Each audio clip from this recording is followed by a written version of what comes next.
Hello, everyone. This is Kripa Anand, and welcome to the Canadian SME Small Business Podcast. Today, we are breaking down the structural management of full stack marketing deployment, brand architecture within commoditized business to business sectors, and the technical mechanics of relationship driven customer acquisition. In 2026, shielding a professional service or engineering consultancy from hyperinflated media costs requires moving past superficial public broadcasting to execute scalable marketing operations, highly integrated internal communications, and targeted regional growth strategies that maximize corporate visibility. Joining us today is Brian Brett, the Director of Marketing and Communications at Smith and Anderson. Brian is an elite, award winning, full stack marketing executive whose extensive career spans everything from agile sole proprietorships to major multinational corporations across the software, technology, and construction industries. At Smith and Anderson, one of Canada's premier engineering design consultants established in 1965, he steers the core communications landscape for a firm widely celebrated for its sustainable mechanics, intelligent integrated systems, and building automation excellence. So, before further ado, let's welcome this very special guest. Brian, welcome to the podcast. Such a pleasure to have you with us. Likewise, thanks very much for having me.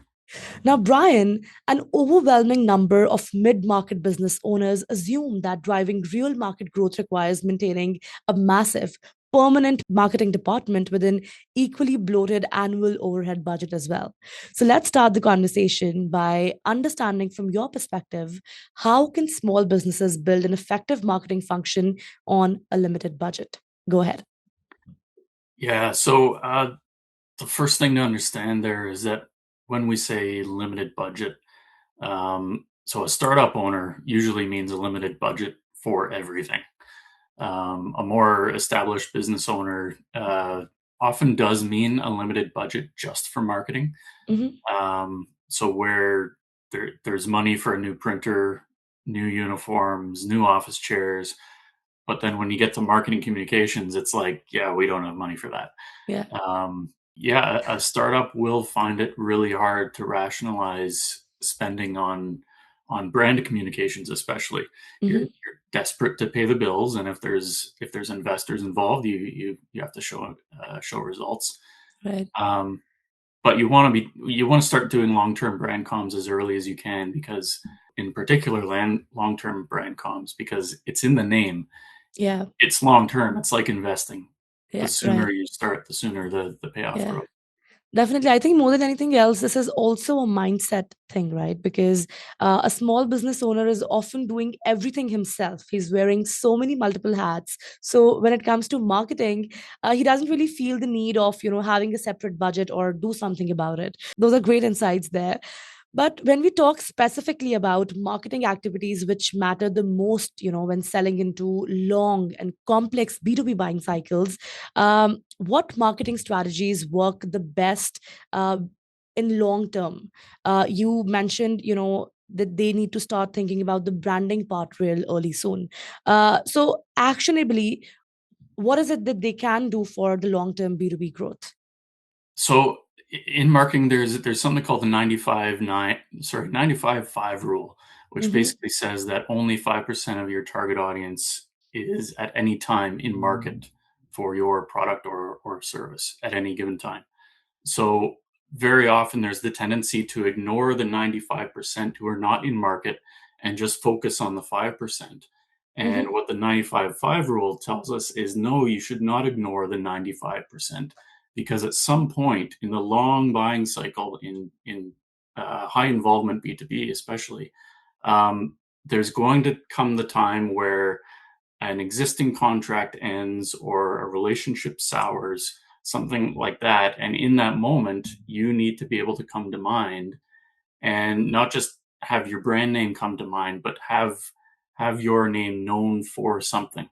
So Mm-hmm. that's the time to do that is not when someone is ready to make a purchase decision. The time is Right. well before that. Definitely, you make a very important point because what is branding? It's an experience that you're selling, right? And that credibility and expertise often matter more than the traditional advertising or sales pitch in B2B specifically. Um, Now, I'd like to discuss why businesses must clearly separate communications from marketing to achieve stronger results. Because a lot of people and businesses, they overlap the two of them. So, from your perspective, go ahead and educate our listeners about why is it so important to distinguish communications from marketing. Go ahead. Yeah, so this is something that even marketers get wrong. Yeah, Communications is the pointy end of marketing. It's the final step. It's like 1/10 of the whole process. yeah. Marketing starts way before that. It's understanding what you have to offer and who you have to offer it to. Hmm. So this is where sales teams often misunderstand what marketing is as well. Any salesperson who has run a lemonade stand, you know that the 4 P's of marketing come before sales, and the 4 P's are price and product and promotion and place, which is basically distribution. Hmm. Definitely. I think building on what you've said right now, Brian, I'd like to also give a special message to all of our listeners right now, specifically to all the commercial developers, operational directors, and engineering heads who are watching. Running high stakes B2B infrastructure projects without unified building automation and digital design integration, it's a massive operational risk. In 2026, specifically, you need to move up your game. Celebrating over 60 years of elite engineering consultancy, Smith Andersen is expanding its iconic AEC industry EcoJam charity concert to Vancouver to back local environmental causes. So, elevate your next commercial project sustainably and integrate intelligent security and audio-visual design layers today by visiting smithandanderson.com. We'll obviously mention all the links in the description down below for you to access. Now, coming back to you, Brian, that's a key takeaway what you said, because clear distinctions between brand building and lead generation, they help organizations perform much more effectively. Now, I'd like to understand that how professional service firms can differentiate themselves and avoid competing solely on price, right? So, how do you suggest the professional service firms should stand out and play with their USP? So, what do you have to say about that? So first off, I don't even like the term USP. Uh huh. It's the U that I have a problem with because it is so tough by definition in a commoditized marketplace to be Correct. unique. Mm-hmm. I would say the farthest you can go is being relatively unique. Um, Hmm. and that is to say different relative to the competition, not fully differentiated. It just doesn't exist in our type of industry. So I think rather than shoot for a standalone USB, you're Yeah. looking for mental and physical availability to allow Hmm. you to stand apart from the competition. Definitely, that's $1 million advice right there. And that's a very unique perspective as well, right? That perspective is unique because strong client experiences, they can be a powerful differentiator in competitive markets specifically. Brian, you're so passionate about what you do. I'd love to understand, how did you get into doing what you're doing today? Is it something that, you were always passionate about from a kid when you were in school or college as well? Or did you stumble upon this in your career some way? So go ahead. What's your story? I would say in a way I stumbled into it. Uh-huh. My original training was in graphic design before I got training in marketing. Uh-huh. And I found very quickly in my first role, actually, that graphic design it was all well and good. It was interesting. You could make things pretty, but I was intrigued by the way that marketing actually made things happen. It could actually make sales happen. So Mhm. it was a little more engaging for me.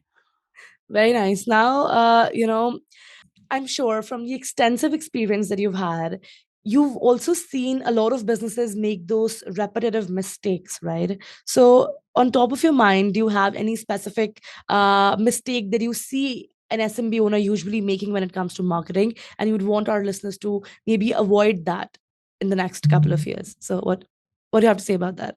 I would say easily the one that comes to mind is jumping into some of the tactics that are Yeah. available. Hmm. You're very easily thinking, oh, I need a website, I need a logo, and I need to be on the socials and all this stuff.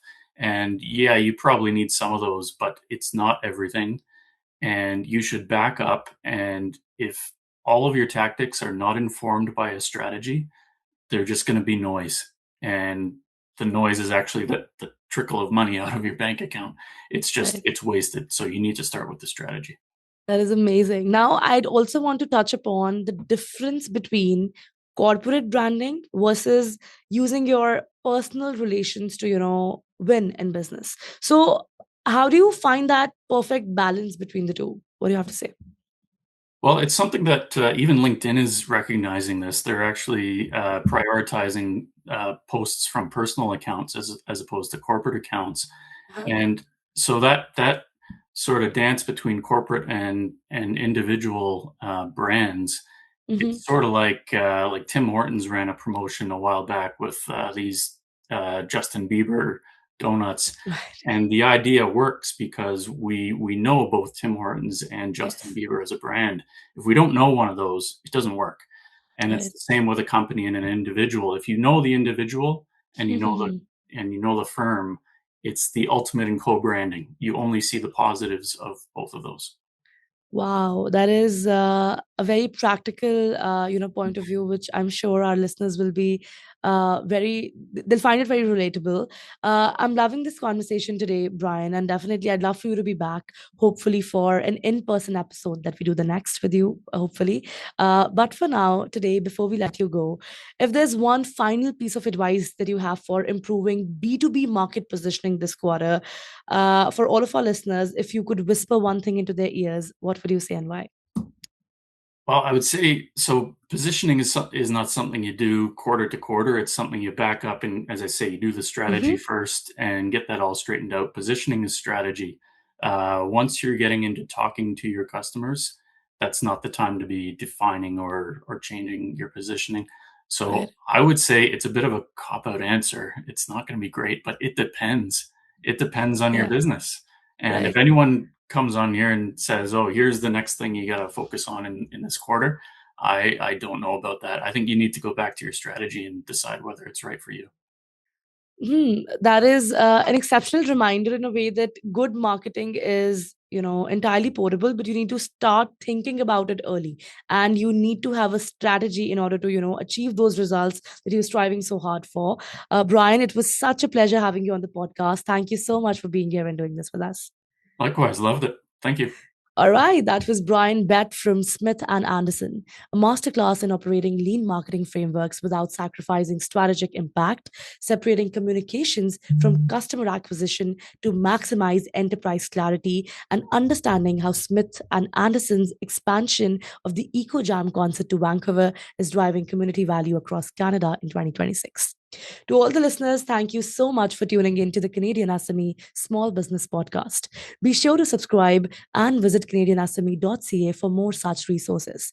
To learn more about how we are supporting the ecosystem beyond the platform, please visit the Canadian SME Small Business Foundation at smbfoundation.ca.